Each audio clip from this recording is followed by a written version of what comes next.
They came. They saw. They got conquered. Wait, what? We cringed.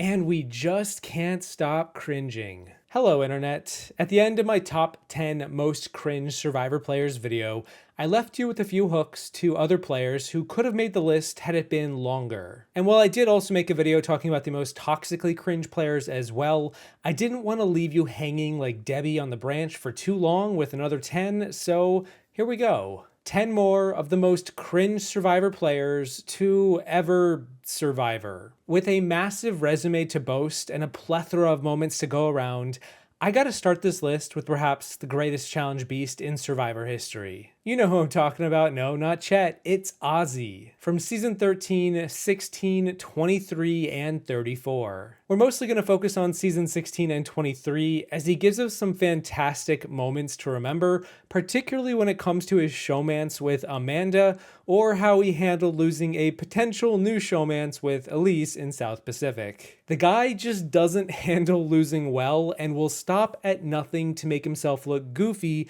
in the name of getting revenge. Honestly, the hardest part for me was the fact that you took away 14 days that I could have spent with Amanda.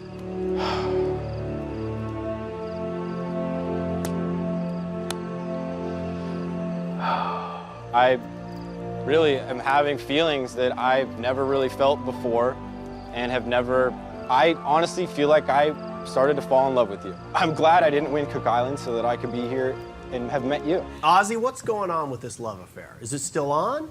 Well, I mean, Jeff, you know how these Survivor girls are. First step was getting myself voted out.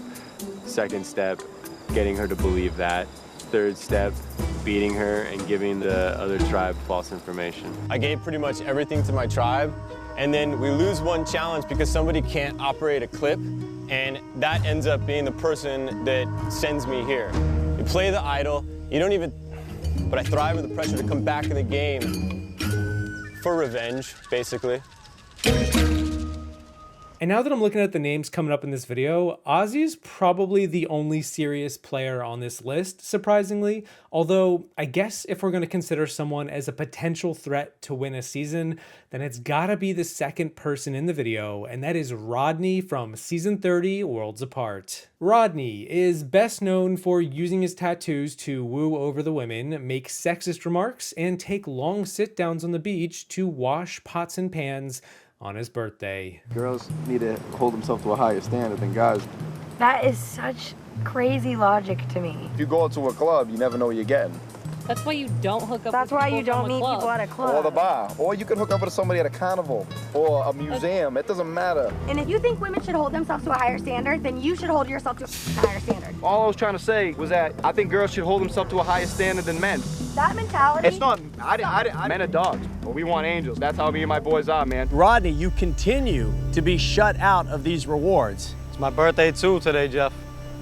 I mean, went from possibly the best birthday ever to the worst. It's my birthday, this is a once-in-a-lifetime opportunity, that's all I gotta say. This is also a once-in-a-lifetime opportunity that I don't know that I could pass up at this point. It's just my birthday, you know what I mean? It's my damn birthday, but it is what it is. Washing dishes on my birthday. Now all bets are off now. Bunch of scumbags. Not one reward. Unbelievable. This is what Survivor's about, baby. I went on every single reward. You didn't go through. I'm gonna tell that I'm checked out. Rodney lost his mind. I wanna be voted out, I wanna be in the jury next. Mike's not gonna play his idol, we're gonna get him out of here. Pretty damn smart. I do not think for a second that it's gonna work. I see right through the plan. Try to make me feel like I'm safe so I don't play my idol. But that ain't happening, brother.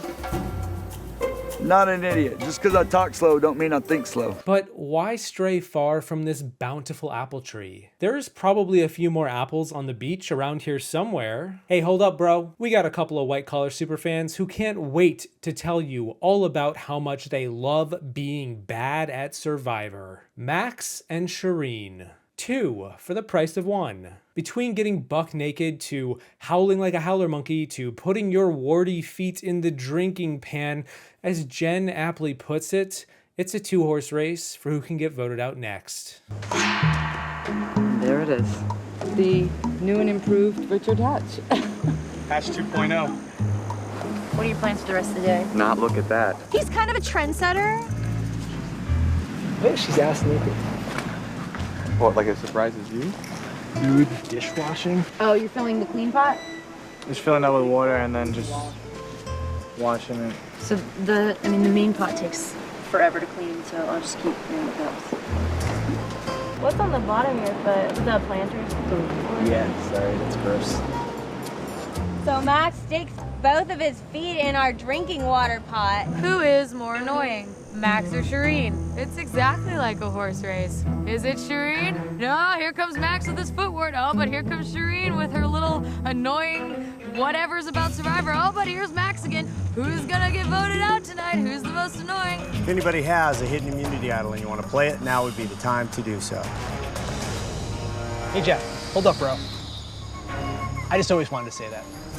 Okay. Worlds Apart is a merciless, bountiful season of cringe, isn't it? And if we're talking about duos to make up this list and make out on live TV, we can't forget the most popular showmance to grace our screens since Rob and Amber or Eddie and Andrea, I don't know. It's Figgy and Taylor from season 33, Millennials versus Generation X. Kind of like DuckTales at home, it's Figtails. Figgy and Taylor, two casual millennials just living their dream by annoying a lot of people with their cringy showmance ways. Figgy actually did make a future appearance on Netflix's Squid Game, which was kinda neat. Meanwhile, Taylor will always have his mason jars. I've done a lot. Beekeeper, I've brewed beer, snowboard instructor, gone to North Dakota. I really like Figs. She's super rad, easy to be around.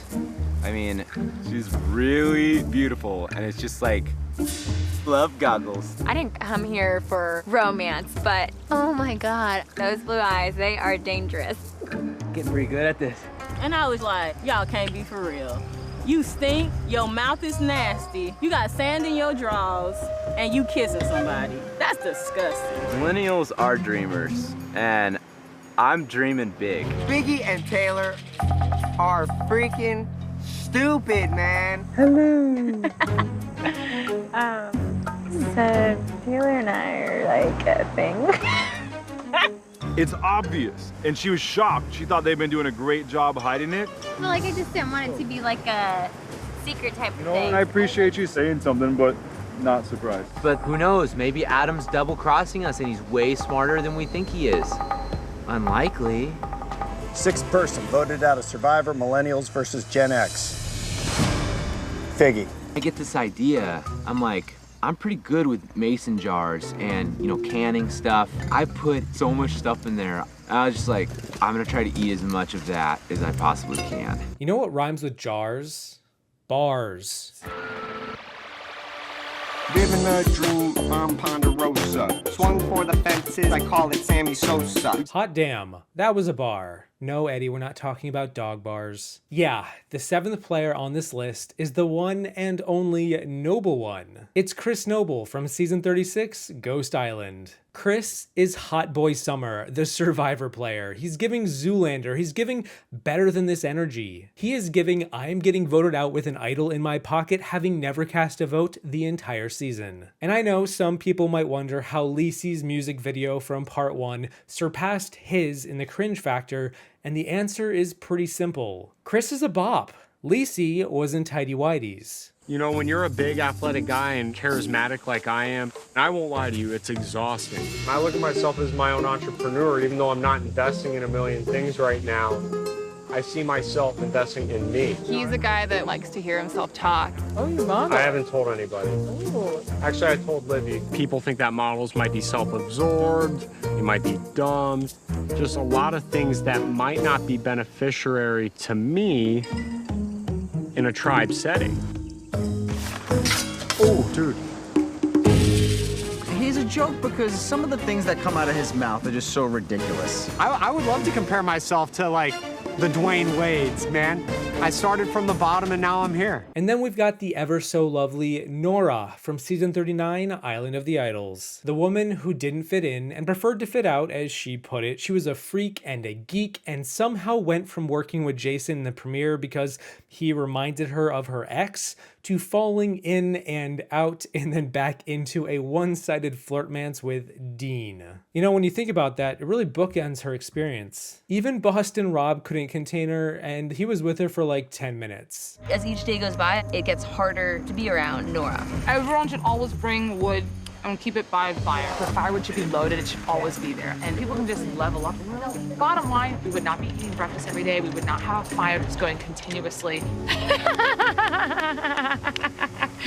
You're cute, Jason. If you can persuade your tribe to let you be the caller, you will earn an advantage that allows you to block the vote of another player.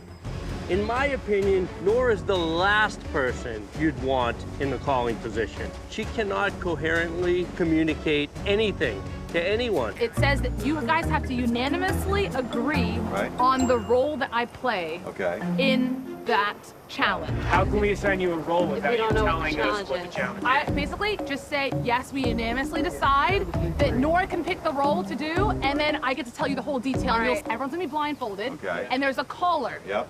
So that would be me. Can you explain to the tribe why you think you're the best person to be the caller? It's already done. I gave you the information, so I already have that role. We had to unanimously decide that you could pick your role. So could you pick your role as a retriever? Oh, I guess I could, yeah. I guess This is not a good lie. Okay, you have one extra person. Got to sit somebody out. Who's it gonna be? Who we got? Nora. Nora. Okay. Nora's sitting out. Nora. You're sitting out. Blindsided me today in the face, like, not blindsided me. It literally punched me in the face when Dan dragged my. That's how Janet is. She's very sheepish. And even though Kelly's like this, I have all these plans. I'm gonna fast forward to the future and then go back and finish up. I take people to insane levels. I literally uplift someone to a point where he's rocking and he goes back to his ex and I'm disposed of, even though I break up with him. The ninth player to grace our existence with their own is one who basically will beat you over the head with a dictionary and then turn around and not even know you were on his tribe. Nominal aphasia, anyone? Molecular substrate? Wait a minute, Peridiam, are these just a bunch of neologisms or tisms or malapropisms? Is that a botched boob job, or are you just frustrated to see me? The cringe is afoot, and yeah, it is Tarzan Smith from season 24, One World. Tarzan is almost like having a grandfather with Alzheimer's and you have to tell him something 87 times. Just remember, Monica tonight. Right. Monica. Just remember, Monica Lewinsky. Yeah. My immediate response was to drop my assertiveness to a different lodestar. So that means? I shan't say because the game is afoot. I shan't. He definitely is a very complex, very wisdom kind of guy. And what he said is a neologism. Which is what? Making up a word that sounds similar to the word you mean to say. Going on the first round. If I'm drinking it, I only need one scoop. Tarzan, this is for the people that want it. But I want it. How many? You didn't win this. I'm just gonna do my undies. This is not poop, okay? It's dirt. But you can see how that looks to me, how it could be poop, I know, right? I know, it does. I can't even look in that direction.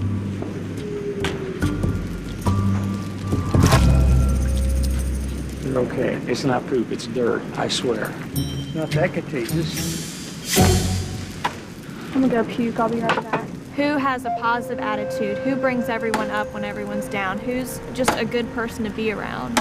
Tarzan doesn't fill any of those empty lines. I sense we've fallen apart, so that makes the whole thing totally mercurial at this point. Tarzan took off part of our bamboo wall to cut for firewood when there's a whole stack of firewood for the fire. I sense an aggravation with me.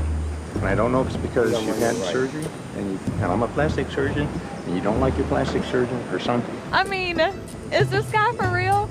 I can't believe he's talking about my boob job. He's crazy. This isn't offensive to anybody here if I wore this, right? I love to have women's dirty panties touching the skin on my forehead. Wait, what did you wear and whose microbes? He's wearing Kat's tank. Well, I'm wearing this, but I also put on her panties on my head. You know, and I'm not afraid of those panties at all. Finally, I am saving the worst for last. Well, unless I do a third video. I showed them off in part 1, and they are back to humiliate themselves and their future ex-fiancé all over again. From season 22, Redemption Island, at the live reunion, we have David Murphy. The man tried to recreate the Boston Rob and Amber proposal from the All Stars Live finale while having just lost to Rob in the same season, sitting a row behind him on the reunion bench, as well as his girlfriend, Carolina, the first boot of season 18, who was sitting right behind Amber in the audience. Shakespeare could only dream to write a tragedy as well as this. Lesson to all of you out there: never pull a full Murphy. And I heard a rumor that I'd like to investigate quickly, that there is another love affair. Carolina, who's sitting right over here in the second row. Carolina Eastwood from Token Cheese. That's correct. That's correct. And how is the relationship going now? You know, it's going very well. Things are going pretty good. Yeah? Yeah. All right. You're the most amazing woman that I've ever met, and you challenge me. Shut it down right now. Shut it down. You drive me nuts, but at the end of the day, you've made me happier than I could ever ask to be. So will you marry me, please? You guys really like blindsiding me. And those are my next top 10 most cringe players in Survivor. Let me know what you think about these picks and maybe anyone else that you would include in a top 30, ignoring the toxic cringe list, because, you know, F those guys. A big thank you to my patrons for your support, for making it through 3 of these videos with me. Thank you all for watching. I hope you enjoyed the video. Don't forget to just continue to be yourself on your way out, ignore all the haters, and I will see you in the next one once I completely conform to all of society's standards for what makes a person forgettably normal. I urge us all, please, be hungry, be foolish. Block out the noise, find yourselves, be who you potentially are, and be true to your dreams and what you really want to do. If we all maximize that personal freedom, then we'll change the world.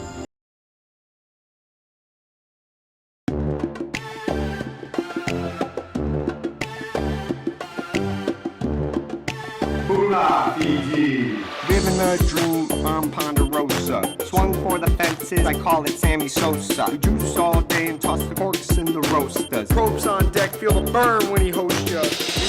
Life is a beach as I sip my Corona. Survivor on my mind, that's why I Ponderosa. It will toast ya, maybe bloat ya, send you to tribal where they roast ya. Oh, what happens on the island stays in Fiji. Vanaka. Somebody had to say it. I'll say it. Stop rapping. You're trash at rapping. You're garbage at rapping. You can't rap. You have no bars.